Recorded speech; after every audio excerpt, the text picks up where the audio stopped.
اما بعد اعوذ باللہ من الشیطان الرجیم بسم اللہ الرحمن الرحیم ان الذین قالوا ربنا اللہ ثم استقاموا۔ معزز و محترم سامعین و حاضرین،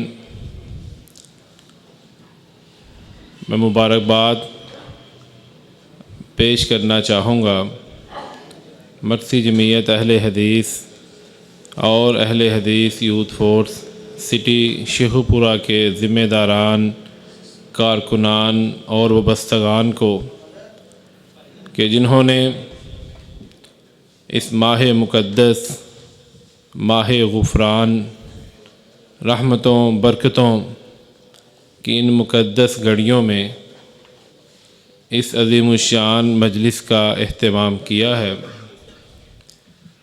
سفیان بن عبداللہ الثقفی رضی اللہ تعالی عنہ نبی مکرم صلی اللہ علیہ وسلم کی مجلس میں حاضر ہوئے اور آ کے عرض کی، کلی فی الاسلام قولا لا اسأل عنہ احدا بعدک۔ اے رب کے حبیب صلی اللہ علیہ وسلم، مجھے اسلام کے بارے میں کوئی ایسی بات بتلائیے کہ آپ کے بعد کسی اور سے پوچھنے کی ضرورت مجھے پیش نہ آئے۔ تو آپ نے فرمایا، قل آمنت باللہ ثم استقم۔ اے سفیان، اللہ رب العزت کے اوپر ایمان لے آؤ، پھر اس کے اوپر ڈٹ جاؤ، پکے ہو جاؤ۔ دنیا جو مرضی کہے، حالات جیسے بھی ہوں، برادری، قبیلہ آپ کو جو مرضی کہتا رہے، لیکن آپ ایمان لانے کے بعد اس کے اوپر ڈٹ جائیں۔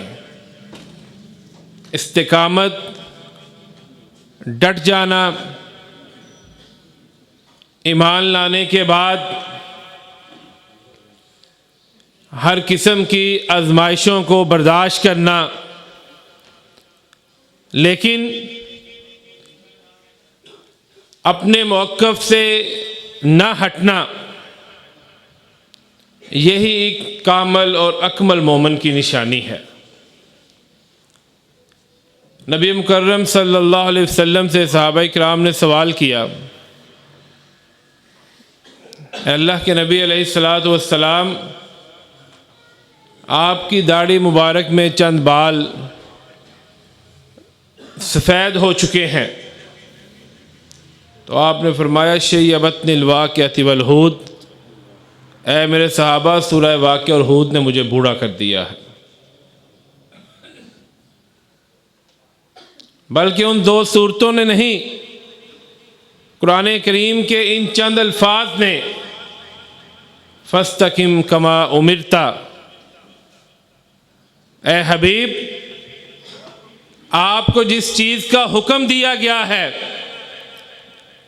آپ کے اوپر جو نازل کیا گیا ہے، فاستقم، آپ اس کے اوپر ڈٹ جائیے، پکے ہو جائیے۔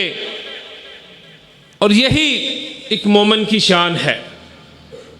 استقامت جب تک آپ کے افعال، آپ کے اقوال میں نظر نہیں آئے گی، ظاہری اور باطنی طور پہ، تب تک آپ کامیاب نہیں ہو سکتے۔ اللہ رب العزت نے اہل ایمان کو یہ خوشخبری عطا کی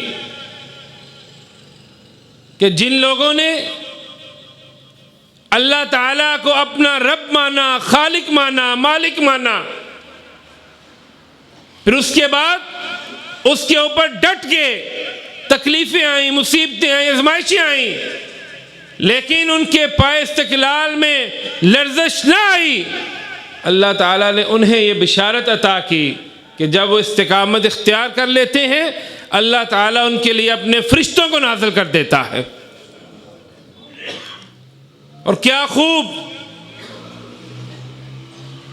نبی مکرم علیہ الصلوۃ والسلام نے سیدنا سفیان کو یہ فرما کر قل آمنت باللہ ثم استقم، آپ نے پورے دین اسلام کو اس حدیث میں سمو دیا ہے۔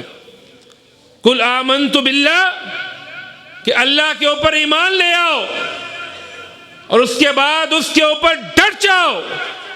اللہ تعالیٰ کے اوپر الایمان باللہ، ایمان لانے کے بعد جب انسان اس کے اوپر ڈٹ جاتا ہے، پکا ہو جاتا ہے، تو پھر وہ شیطان کے تمام راستوں کو چھوڑ دیتا ہے۔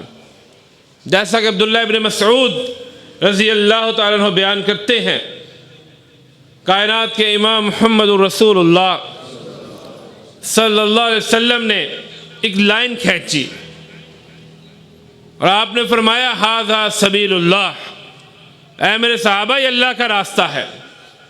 پھر آپ نے دائیں اور بائیں لائنیں کھینچی اور فرمایا یہ شیطان کے راستے ہیں جو انسان کو گمراہ کر دیتے ہیں، اور جو آپ نے سیدھی لائن کھینچی اس کے بارے میں فرمایا وَأَنَّ هَذَا صِرَاطِ مُسْتَقِيمًا، اے میرے صحابہ یہ سیدھا راستہ ہے، یہ جنت کا راستہ ہے، اس کے اوپر عمل کرتے رہو گے تو اللہ تعالیٰ تمہیں دنیا و آخرت میں کامیابیاں عطا کرتا رہے گا۔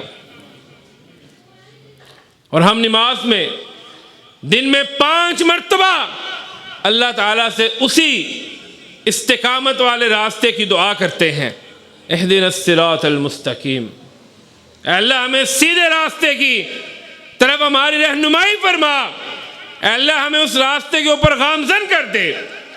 اور صحابہ کرام رضوان اللہ علیہم مجمعین نے ایمان لانے کے بعد اس استقامت کو، اس دین کے اوپر ڈٹ جانے کو اپنا شیوا بنا لیا تھا۔ اگر میں حبیب بن زید مازنی انصاری رضی اللہ تعالیٰ عنہ کی بات کروں تو مسلمہ کذاب کے پاس جب وہ جاتے ہیں، مسلمہ ان سے پوچھتا ہے کہ محمد صلی اللہ علیہ وسلم کے بارے میں کیا کہتے ہو، کیا عقیدہ ہے، کیا رائے رکھتے ہو؟ تو حبیب بن زید رضی اللہ تعالیٰ عنہ آگے سے عرض کرتے ہیں کہ آپ اللہ کے سچے اور آخری رسول ہیں۔ مسلمہ اپنے بارے میں پوچھتا ہے میرے بارے میں کیا کہتے ہو؟ تو آگے سے جو حبیب بن زید نے جواب دیا اسے پنجابی یا اردو میں نقل کرنا ممکن ہی نہیں ہے۔ اس کا لطف وہی شخص لے سکتا ہے جو عربی زبان سے آشنا ہے۔ حبیب بن زید کہتے ہیں میں بہرا ہوں، میں سن سے نہیں سکتا، میں سننے سے عاجز ہوں۔ وہ جلاد کو بلاتا ہے، اسے حکم دیتے اس کا ہاتھ کاٹ دو۔ میرے اور آپ کی طرح کا ہوتا تو اپنے ہاتھ کی فکر کرتا کہ ہاتھ کٹ گیا، معذور ہو جاؤں گا، لوگ کیا کہیں گے، لیکن وہ ایمان لانے کے بعد ایمان کے اوپر ڈٹ جانے والے تھے، اس نے ہاتھ کاٹ دیا۔ یہ کہنا بڑا آسان ہے کہ جلاد نے حبیب بن زید کا ہاتھ کاٹ دیا، لیکن تصور کیجئے ہمیں ایک سوئی چبھ جائے تو کتنی تکلیف ہوتی ہے، اور یہاں پر ایک شخص زندہ ہے، اس کے ہاتھوں میں جسم میں جان ہے، خون دوڑ رہا ہے، اس کا ہاتھ کاٹ دیا جاتا ہے۔ مسلمہ پھر پوچھتا ہے محمد علیہ الصلوۃ والسلام کے بارے میں کیا عقیدہ رکھتے ہو، کیا کہتے ہو؟ تو حبیب بن زید آگے سے جواب دیتے ہیں وہ اللہ کے سچے اور آخری رسول ہیں، میں ان کے اوپر ایمان رکھتا ہوں۔ اپنے بارے میں پوچھتا ہے میرے بارے میں کیا کہتے ہو؟ تو وہی جواب دیتے ہیں میں بہرا ہوں، سننے سے عاجز ہوں، تمہاری بات سن نہیں سکتا۔ وہ جلاد کو حکم دیتا ہے حبیب بن زید کا دوسرا ہاتھ بھی کاٹ دو، دوسرا ہاتھ بھی کاٹ دیا جاتا ہے۔ لیکن قل آمنت باللہ ثم استقم، سفیان بن عبداللہ کو اللہ کے نبی علیہ الصلوۃ والسلام نے جو نصیحت فرمائی تھی، حبیب بن زید رضی اللہ تعالیٰ عنہ مسلمہ کے اس دربار میں اس نصیحت کے اوپر کار بند اور ڈٹ کے کھڑے تھے۔ مسلمہ پوچھتا جاتا ہے، حبیب بن زید اللہ کے نبی علیہ الصلوۃ والسلام کی ختم نبوت، آپ کی رسالت کے اوپر اپنے پاکیزہ جذبات کا اظہار کرتے جاتے ہیں، مسلمہ کی تکذیب کرتے جاتے ہیں، حتیٰ کہ حبیب بن زید کے جسم کے ٹکڑے ٹکڑے کر دیے جاتے ہیں۔ اپنی جان کو جان آفریں کے سپرد کر دیا، لیکن انہوں نے استقامت کو نہیں چھوڑا۔ انہوں نے دین کے اوپر ایمان لانے کے بعد، عمل کرنے کے بعد اپنے پایہ استقلال میں لرزش نہیں آنے دی۔ میرے عزیزوں، میرے دوستوں، آج بھی اگر آپ چاہتے ہیں کہ آپ کامیاب ہوں، آپ کو دنیا و آخرت میں اللہ تعالیٰ کامیابیوں سے، عزتوں سے سرفراز کرے، تو پھر آپ بھی ایمان لانے کے بعد استقامت اختیار کریں، ڈٹ جائیں۔ یہ کیا ہوا کہ رمضان آیا، رمضان میں آپ نمازی، غیر رمضان میں بے نمازی، رمضان میں آپ گالی گلوچ سے کام نہیں لیتے، غیر رمضان میں آپ کی زبان نہیں رکتی، رمضان آیا خرچ کرنے والے ہیں، رمضان گزر گیا خرچ کرنا چھوڑ دیا، رمضان آیا قرآن کریم کو پڑھ لیا، سن لیا، پڑھا لیا، سمجھ لیا، رمضان گزرا پھر چھوڑ دیا۔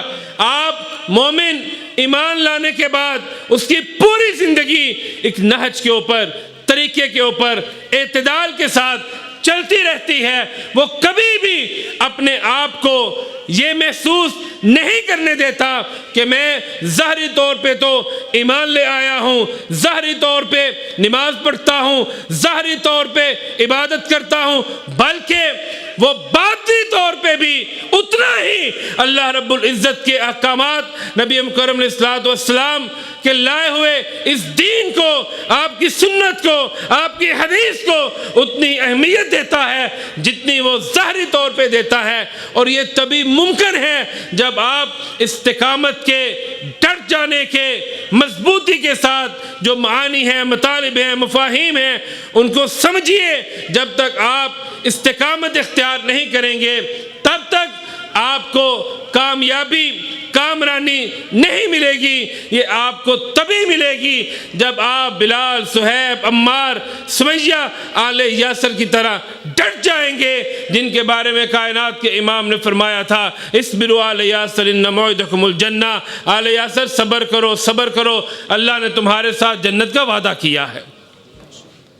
اللہ تعالی ہم سب کو صحیح معنوں میں، ہم یہ جو دعا کرتے ہیں 5 وقت، 5 نمازوں میں، اہدنا الصراط المستقیم، اللہ تعالیٰ صحیح معنوں میں ہمیں صراط مستقیم کے اوپر گامزن رکھے، اور اس کے اوپر گامزن ہونے کے بعد اللہ تعالیٰ ہمیں اس کے اوپر ڈٹ جانے کی توفیق عطا فرمائے۔ وَأَقُولُ قَوْلِي هَذَا أَسْتَغْفِرُ اللَّهَ لِي وَلَكُمْ۔